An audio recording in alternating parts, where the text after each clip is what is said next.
Gracias por estar conectados con nosotros. El tiempo nos avanza, pero mira, ahí usted puede ver más o menos algunos de los nombres de personas que nos están sintonizando a través de este su programa Reflexión.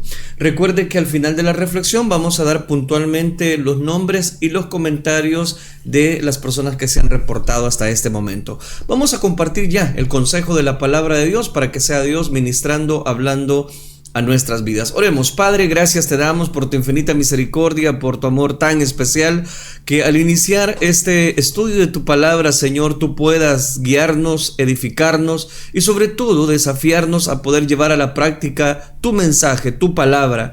Gracias te damos, Dios mío, porque sabemos que tú produces en nuestras vidas así el querer como el hacer, y es por eso que ahora nos anclamos a cada una de esas promesas en tu bendita palabra. Háblanos, Dios mío, te lo suplicamos. Háblanos, Dios mío. Gracias te damos desde ya y permítenos iniciar este estudio, este consejo de tu verdad. Gracias, Cristo Jesús. Amén, Señor, y amén. Bien, este día, amados hermanos, quisiera iniciar un estudio de la palabra de Dios. Hemos venido desarrollando series dentro de este programa Reflexión. Pero este día comenzamos el estudio del Evangelio de Juan y estoy tan contento por meditar versículo a versículo en este Evangelio. Quiero que antes de leer precisamente el Evangelio según San Juan, los primeros versículos, meditar, hacerle mención cuán importante es que la palabra de Dios la estudiemos. La palabra de Dios sigue siendo viva, sigue siendo eficaz para cada uno de nuestros corazones. El tema que quiero compartir en esta oportunidad es el verbo divino. Ese sería el tema, el verbo divino. Hoy sí, vamos. Evangelio de Juan, capítulo 1, versículo número 1, dice la palabra del Señor. En el principio era el verbo, y el verbo era con Dios, y el verbo era Dios. Leemos una vez más ese versículo.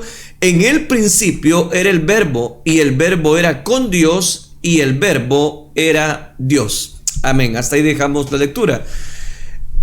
El autor de este libro se hace llamar precisamente el discípulo al que el Señor amaba.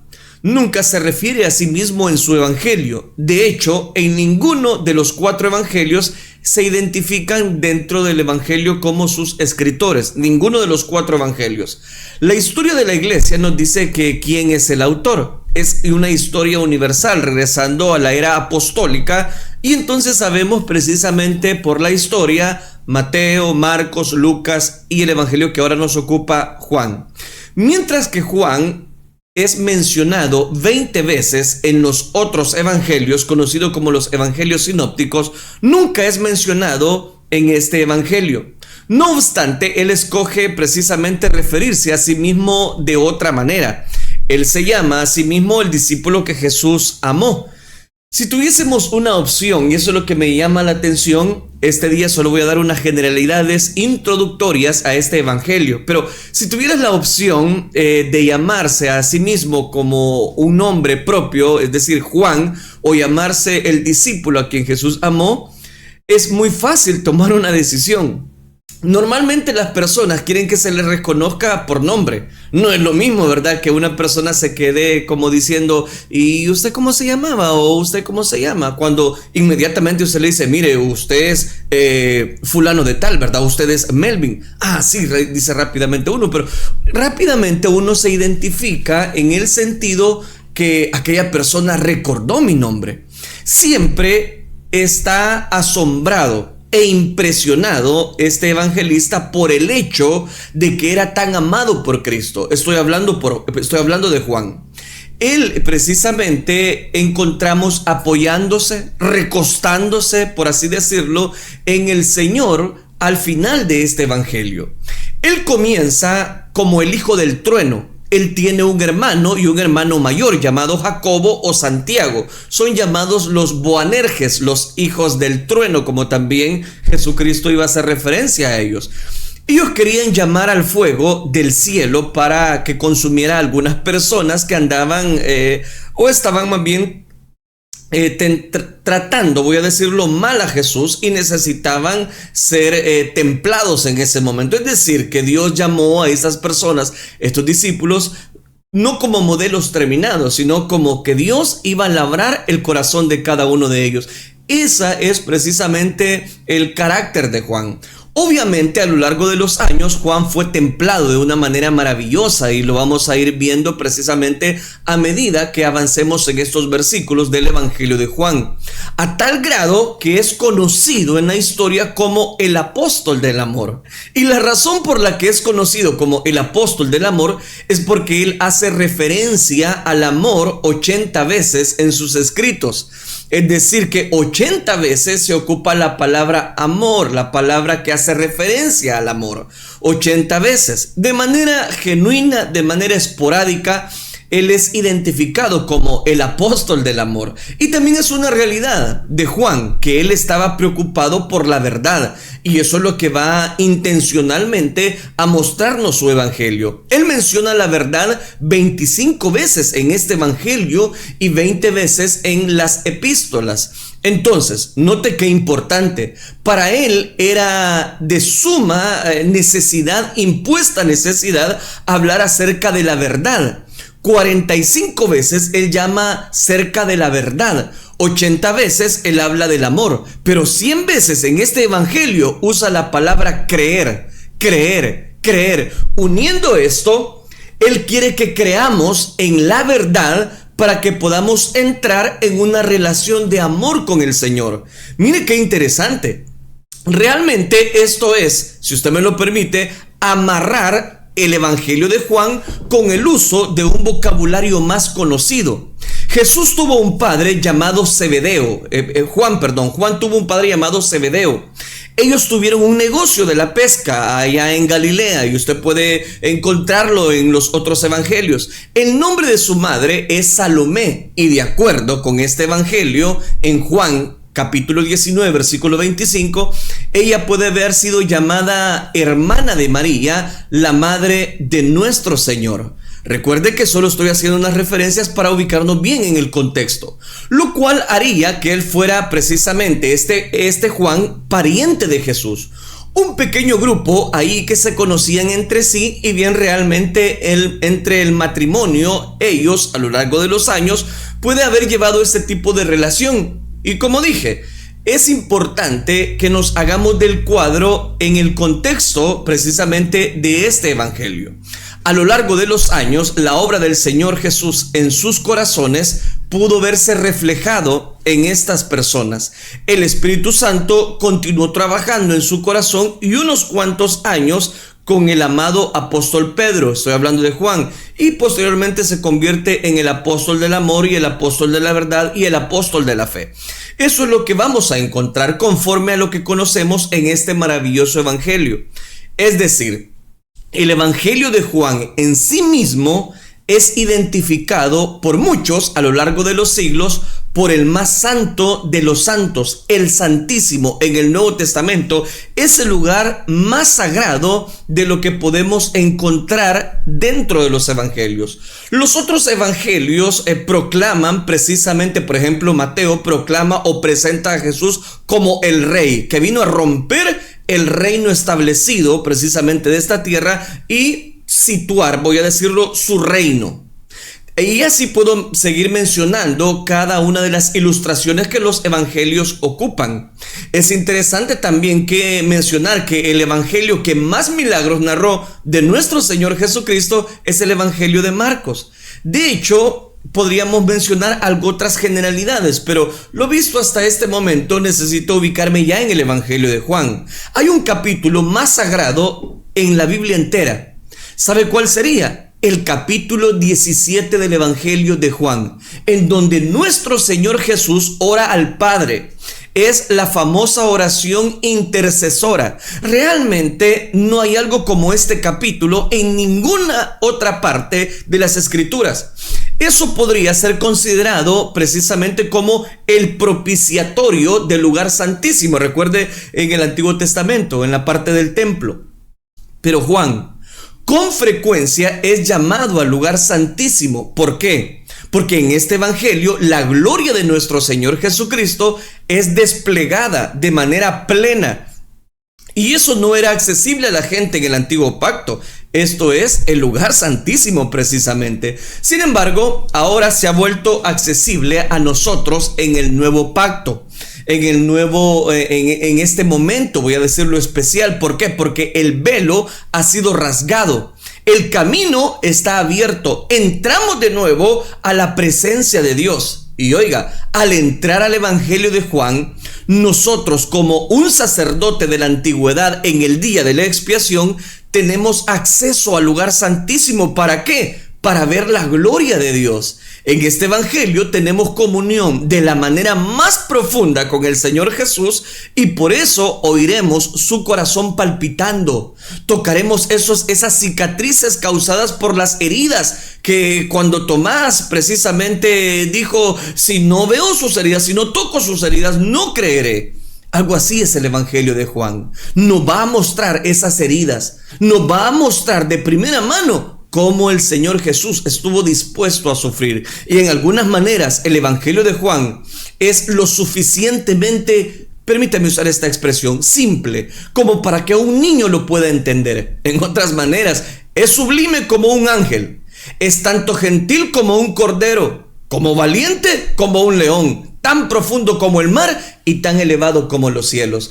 El evangelio de Juan nos presenta criterios extraordinarios de la vida de Jesús. Sin embargo, sus verdades deben y pueden ser contenidas en un corazón humano. ¿A qué me refiero? Que es un relato impresionante. Yo le invito para que no se pierda versículo a versículo. El mensaje de Juan simplemente es este, se lo resumo. El Dios eterno mismo se ha vuelto humano. Este es el mensaje de Juan. El Creador se ha vuelto parte de su creación, totalmente Dios y totalmente hombre. ¿Y para qué? Para que Él pueda salvar a los pecadores de su pecado, la muerte, el juicio y el infierno eterno.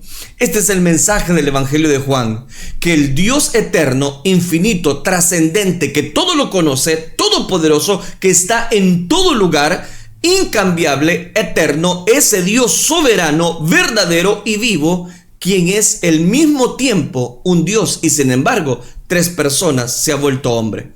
En el versículo 14 de Juan, la frase establece eso como Juan escribe: el verbo se hizo carne, el verbo fue hecho carne, y el verbo es un título dado a Dios. Es por eso que en Mateo capítulo 1, en el nacimiento de Cristo, el ángel dice: lo llamarás Emmanuel, lo cual es Dios con nosotros. ¿Por qué? Porque ese bebé mismo es de hecho Dios con nosotros. En Lucas capítulo 1, versículos 32 y 35, él debía ser llamado el Hijo del Altísimo. Hijo de Dios, ¿por qué es en carne humana? Esta es la verdad esencial de la fe cristiana, que Jesús es Dios en carne humana. Dios el eterno infinito, trascendente, que todo lo conoce, que todo lo puede, todopoderoso, que está en todo lugar. El Dios incambiable, eterno, ha venido precisamente a su creación en forma humana. Esa realidad enorme es el cimiento de la fe cristiana. No podemos hablar de verdad cristiana si no hablamos precisamente de la cimentación del verbo hecho carne y habitó entre nosotros. Hay 4 evangelios que cuentan la historia, 3 de ellos Mateo, Marcos y Lucas, y nos da la historia terrenal. 3 de ellos ven el nacimiento y la vida y las experiencias y el llamado de Jesús a sus seguidores y la enseñanza precisamente por medio de parábolas, ilustraciones y demás ejemplos que puedo mencionar más adelante. Los acontecimientos de su vida, incluyendo el arresto, su juicio, su ejecución, su resurrección y sus muchas de las características con las que estamos tan familiarizados dentro de los evangelios sinópticos. ¿Por qué? Porque son la sinopsis terrenal. Pero Juan no nos da la historia terrenal. Juan nos da la perspectiva histórica de la vida de Cristo. Por eso es que inicia de esta manera. Juan capítulo 1, versículo 1. En el principio, ya le voy a explicar esa palabra. En el principio era el verbo y el verbo era con Dios y el verbo era Dios. Jesús es único. De esta manera, Juan es único. 90% de lo que está en el Evangelio de Juan no está en Mateo, no está en Marcos y no está en Lucas. 90% de esto es únicamente algo que encontramos en Juan, que declara bajo la inspiración del Espíritu Santo. No hay nada en el Evangelio de Juan acerca del nacimiento de Cristo. Tengo que ser claro en eso. No hay nada del nacimiento de Cristo. No hay nada acerca de la primera etapa de la vida de Cristo. No hay nada acerca del bautismo de Cristo. No hay nada acerca de la tentación de Cristo. No hay nada acerca de la transfiguración de Cristo. No hay nada acerca de los viajes de Cristo. No hay nada acerca de la agonía de Cristo en el huerto de Getsemaní. No hay cerca de su asunción al cielo, porque Juan se está concentrando en la historia de su vida. No es la historia precisamente que él quiere narrar. Él lo que quiere hacer es mostrarnos este verbo que se hizo carne y habitó entre nosotros. Por cierto, en el Evangelio de Juan, no hay parábolas. Las parábolas son historias terrenales. No hay historias terrenales en este libro. Este es un libro celestial. Permítame usar esta figura. Esta es una mirada celestial al Señor Jesucristo. Este es el evangelio más celestial de todos los evangelios, porque se lo voy a mostrar. ¿Por qué? Porque el propósito de Juan es mostrarle al pecador de la persona verdadera que es Cristo Jesús. La persona verdadera de Cristo, para que creáis, como bien lo dice él en su evangelio, para que creáis que Jesús es el Cristo, el Hijo de Dios. Y para que creyendo tengáis vida y salvación en su nombre. Este es un libro de salvación. Es un libro, si usted me lo permite, evangelístico. ¿Y para qué? Para que tengamos salvación. Debes creer que Él es el verdadero Cristo. Él es el verdadero. Estas son las palabras que Él mismo utiliza en Juan capítulo 20, versículo 31. Estas cosas han sido escritas para que creáis. Esa es una palabra que se usa 100 veces en este libro. Para que creáis que Jesús es el Cristo, el Hijo de Dios. Y para que creyendo tengáis vida eterna en su nombre. ¿Para qué? ¿Para qué tener vida eterna? Usted debe creer en el verdadero Cristo, no en un Cristo falso, no en una representación errónea de Cristo que muchas veces nos han presentado, no en el Cristo de la intuición humana, en la filosofía, en la religión falsa, sino en el verdadero Cristo. Por lo tanto, Juan nos da este tesoro inmenso. El Evangelio de Juan realmente es un tesoro que encontramos dentro de la palabra de Dios. ¿Para qué? Para advertirnos que Él es el verdadero, que Él es totalmente Dios y totalmente hombre. Este es el Cristo que es el verdadero Cristo. Permítame usar esa redundancia. Este es el Cristo en el que debe creerse. ¿Para qué? Para que cada una de las personas nos encontremos con Él y seamos salvos. Juan apoya este hecho acerca de la identidad de Cristo al mostrar sus declaraciones divinas, apoyando esas declaraciones al registrar obras divinas, como por ejemplo milagros, palabras divinas, títulos divinos, adoración divina. Pero ¿qué pasa? Que Juan presenta todo esto para demostrar que estamos hablando de una persona divina, una persona realmente especial. Y este es el objetivo de Juan. Juan nos da también referencias en que Jesucristo no solamente es el Hijo de Dios, sino que se debe de creer en el Hijo de Dios. Debemos creer en esa verdad. Y cuando avancemos en este evangelio a lo largo de esto, veremos razones para que nos lleven a afirmar lo que creemos como hijos de Dios, como una veracidad, voy a decirlo, de lo que Dios ha hecho en nuestra vida. ¿Y esto es para qué? Oiga esto, porque lo necesitamos. Para equiparnos, para armarnos, para declarar la verdad acerca de Jesucristo como el único camino de salvación. Parece como si estuviera bajo un ataque, y siempre está bajo ataque. La gente quiere hablar acerca de Jesús, pero no quieren definir quién es Jesús en sus vidas. La gente toma a la ligera la gloria de Cristo. No es cierto. En las maneras más asombrosas, qué triste es que muchas veces descuidemos lo que la palabra de Dios nos entrega. Vemos en el libro del profeta Isaías, capítulo 52, en que Jesús es Dios. Él no es nadie más que Dios, nada más que Dios. Él no es un hermano espíritu creado de Lucifer y de Adán, como dicen algunas sectas. Hay muchos otros conceptos aberrantes de un supuesto Cristo. El Nuevo Testamento, sin embargo, está lleno de una evidencia de que Él es Dios, y no necesito presentarles todo esto. Bastará con algunos pasajes que le voy a mencionar para poder dar continuidad a lo que el Señor nos muestra en este evangelio. Hablando acerca precisamente de su verdad, de su veracidad, del verbo divino y cómo Él obra a favor de nuestras vidas. Filipenses 2, por ejemplo, sería un buen lugar donde empezar. ¿Qué dice Filipenses 2? El cual, siendo en forma de Dios, no estimó el ser igual a Dios como cosa a que aferrarse, sino que se despojó a sí mismo, tomando forma de siervo. Ustedes conocen ese pasaje.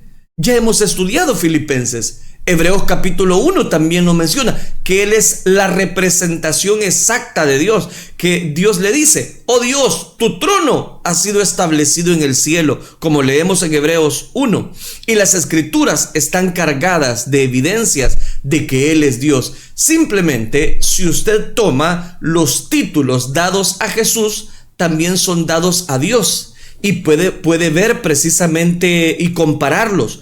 Dios y Jesús son ambos llamados pastor, ambos llamados juez, ambos son llamados santos en las escrituras, ambos son llamados el primero y el último, el alfa y el omega, ambos son llamados la luz, ambos son llamados el Señor del día de reposo, ambos son llamados Salvador, ambos son llamados el traspasado. El mismo versículo de Zacarías le estoy mostrando precisamente el verbo divino. Zacarías capítulo número 12. Ambos son llamados Dios fuertes. Nuestro Jesús es descrito como el eterno, como el omnipresente, como el omnisciente, como el omnipotente. Son los atributos: inmutable, incambiable, soberano, todo glorioso, el Dios eterno. Jesús entonces hizo obras que solo Dios puede hacer. Él creó, Él resucitó a los muertos, Él venció al reino de las tinieblas, Él perdonó el pecado, Él recibió adoración en muchas ocasiones a lo largo de su vida y ministerio. Él declaró que Él tenía el derecho de ser adorado después de su resurrección.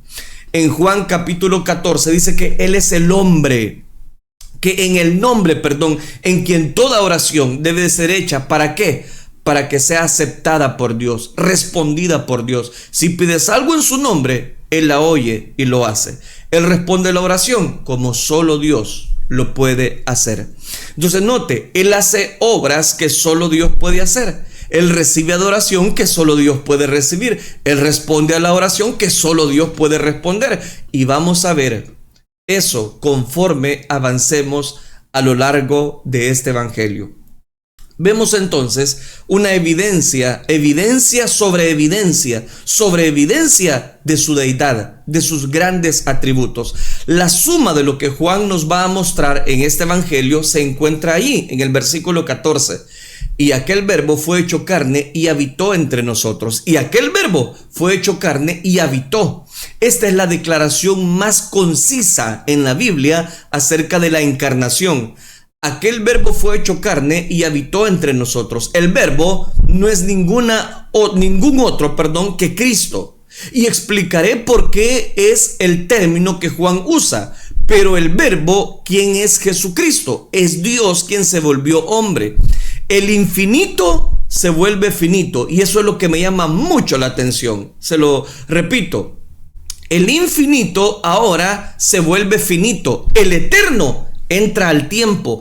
El invisible se vuelve visible. El verbo es el llamado el verbo en el versículo 14 y 3 veces en el versículo 1.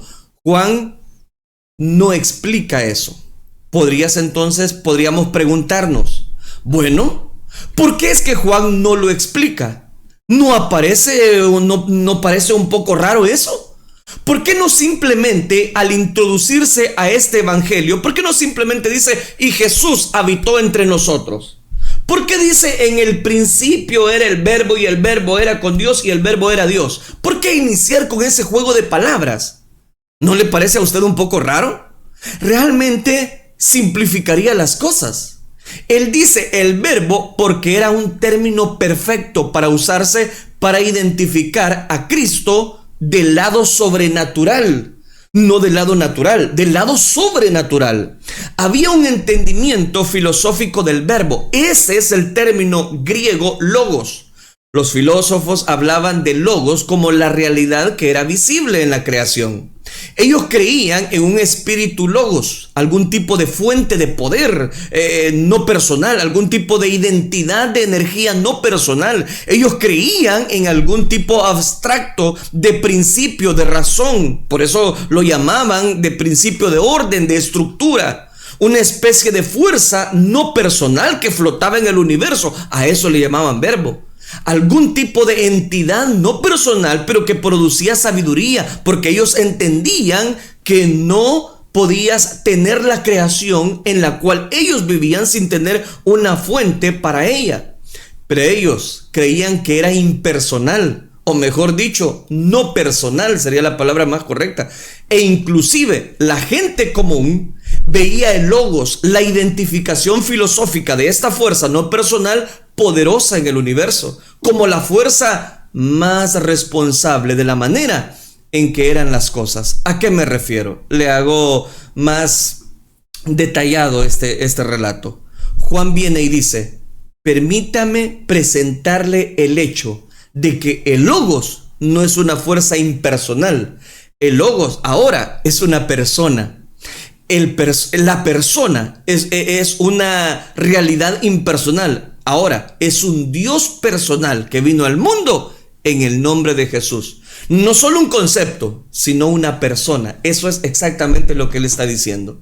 Y después, más allá de eso, para el pueblo judío, ellos no necesitaban una explicación porque la frase, la palabra del Señor, apareció tantas veces en el Antiguo Testamento y la palabra del Señor simplemente era la revelación de Dios. No podía saber nada acerca de Dios si Él no hubiese hablado. Y esa es la razón por la que Hebreos 1 lo explica de esta manera. Hebreos capítulo 1. Dios, habiendo hablado muchas veces y de muchas maneras en otro tiempo a los padres por los profetas, en estos postreros días nos ha hablado por su Hijo, por el Hijo. Así como en el Antiguo Testamento, note, es el verbo escrito y la revelación de Dios. El Nuevo Testamento es el relato del verbo encarnado en la persona de Jesucristo. Por eso es que le dice, y habitó entre nosotros. Entonces, Él es el verbo. Jesucristo, ya que Él es Dios, el Dios habla, y ese concepto fue bien establecido entre los judíos. La palabra del Señor vino a tal precisamente como era establecida. A lo largo del Antiguo Testamento, la palabra del Señor o el verbo del Señor con frecuencia vino a los profetas y con frecuencia vino a los padres, a los patriarcas. Fue la voluntad de Dios expresada y comunicada a través de una revelación. Entonces, cuando acá la Escritura nos dice el verbo o la palabra del Señor, es la expresión de Dios al pueblo. No hay una mayor demostración de eso que Jesucristo.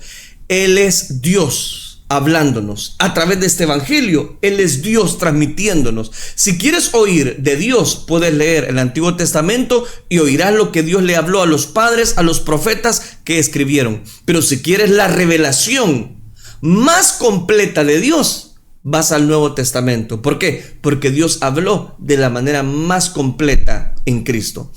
En Cristo, entonces, Juan nos está diciendo que Jesús es la encarnación de Dios. Y como vemos en Hebreos 1, Él es la representación exacta de la naturaleza de Dios. Dios habla en Cristo de la manera más clara, más completa, más salvadora. Entonces, aquel verbo fue hecho carne. ¿Por qué? Porque habitó entre nosotros. Aunque Dios es inmutable, Dios es un ser puro, eterno, no está cambiando, no está diciendo una cosa este día, mañana está diciendo otra. No, para nada. Él es puro, Él es constante, inmutable, incambiable. Es un ser que no cambia de manera constante. Sin embargo, Él entra precisamente en la creación, se vuelve humano, el cual es el proceso que Dios nos da en este evangelio. Él es quien es precisamente la imagen misma de su sustancia. Algunas personas lo han dicho precisamente que este es un grupo de personas que no creen en Dios. Aquí es donde viene Juan y enfatiza el porqué del verbo y que era desde el principio. Según Filipenses 2, fue hecho semejanza de hombres. Hebreos 2:14 dice que Él participó de carne y sangre durante 33 años. La plenitud de la deidad la encontramos no solamente en Filipenses, en Hebreos, ahora se añade Colosenses 2:9. La plenitud de la deidad habitó corporalmente, totalmente como Dios y también como humano.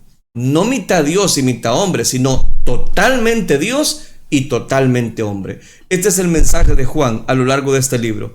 Debemos entonces estar en lo correcto acerca de Cristo, tener el entendimiento correcto acerca de lo que Dios quiere hacer en nuestra vida, del por qué nos salva, del por qué nos instruye, del por qué Él vino precisamente a habitar entre nosotros, totalmente Dios y totalmente hombre. En el principio, dice Juan 1:1, era el verbo, y el verbo era con Dios, y el verbo era Dios. Mire qué interesante. Ahora, para demostrar que Jesús es totalmente Dios en carne humana, enfatizar el aspecto de deidad, Juan nos lleva a lo largo de 3 verdades importantes. Hay 3 cosas que demuestran la deidad de Cristo. Número 1, su preexistencia con Dios. Número 2, su coexistencia con Dios. Y número 3, su autoexistencia con Dios. Él es preexistente, coexistente y autoexistente. Y no quiero que se enrede con esos términos. Ya se los voy a explicar. Estos no son términos complicados y espero poder presentárselos. Este es el mensaje de Juan. En el principio era el verbo. Una declaración simple. En el principio. ¿Qué principio? ¿En el principio de qué? En el principio de Génesis 1:1. Ese es el principio. Es el principio. El mismo principio que está en Génesis 1:1. ¿Cuál es la importancia de eso? El verbo ya estaba existiendo. Esto quiere decir que el verbo, quien es ningún otro que el Hijo de Dios, Jesucristo, ya estaba existiendo cuando Dios creó todo lo que existe. Ahora, si no eres parte de la creación, si no eres parte del tiempo y el espacio, entonces eres eterno.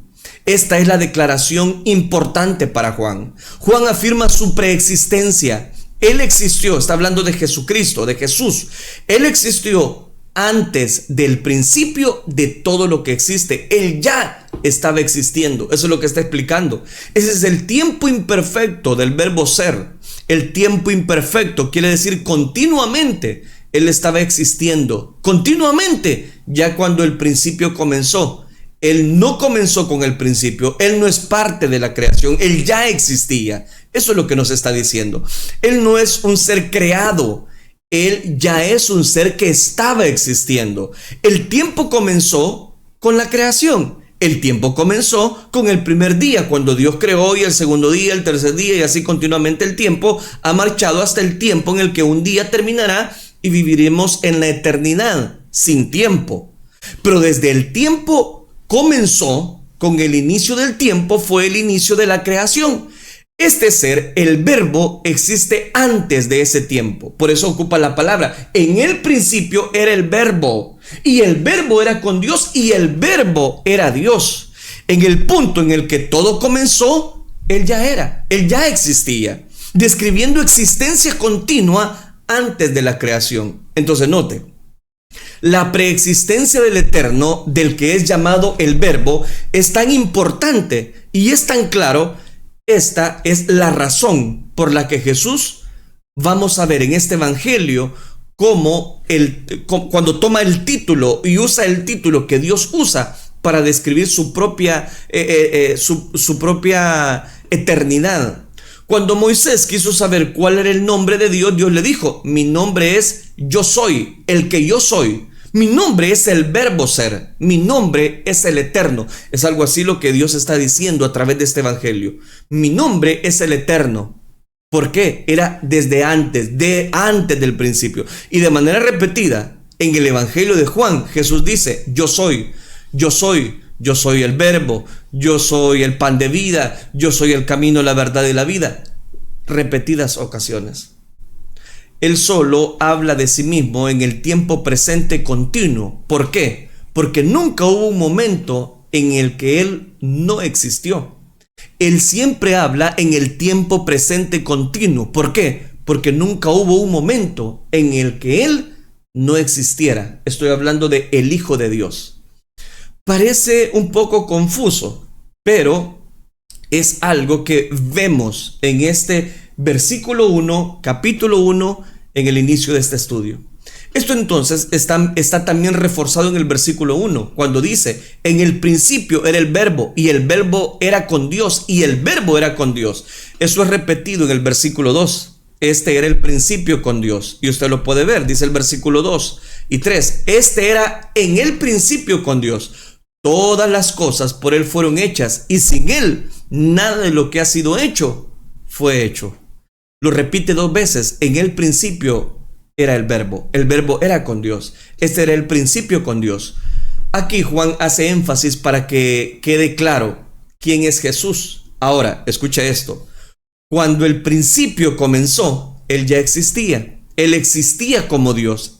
Él está fuera del tiempo. Él existe como el Dios eterno, pero escucha esto. Él no solo existe como el Dios eterno, lo dice el versículo 1, el verbo era Dios, sino que Él existió eternamente con Dios. Esto que estoy diciendo, explicando y estoy dando cobertura a muchas falsas enseñanzas que hoy en día resultan. Esto es muy importante. ¿Por qué? Porque lo que nos dice no es solo que Él es el Dios eterno. Esto es pero muy importante, porque eso es lo que Él está diciendo. No es solo eso, que Él es Dios eterno, sino que Él es distinto del Dios eterno. Y aquí es donde entendemos que hay un Dios. Sin embargo, hay 3 personas. Y aquí encontramos a 2 de ellas. Él es Dios. El verbo era Dios. Pero el verbo también era o estaba con Dios. ¿Cómo puede ser Dios al mismo tiempo con Dios? Solo puede ser explicado de una manera trinitaria. Ser Dios por naturaleza y sin embargo ser una persona distinta, estar con Dios, ser con Dios. Hay una ilustración hermosa de esta relación, con lo cual voy a ir finalizando porque se me acabó el tiempo, pero hay una ilustración hermosa de esta relación que Dios podría ser la intención del escritor del libro de Proverbios. Si escuchas el capítulo 8 de Proverbios, en donde hay un registro de la creación desde una perspectiva maravillosa, encontrarás que en Proverbios capítulo 8 esto puede ser como el testimonio quizás del Hijo de Dios, quien es Dios y sin embargo es con Dios. Dice Proverbios capítulo 8 versículo 27. Cuando formaba los cielos, ahí estaba yo.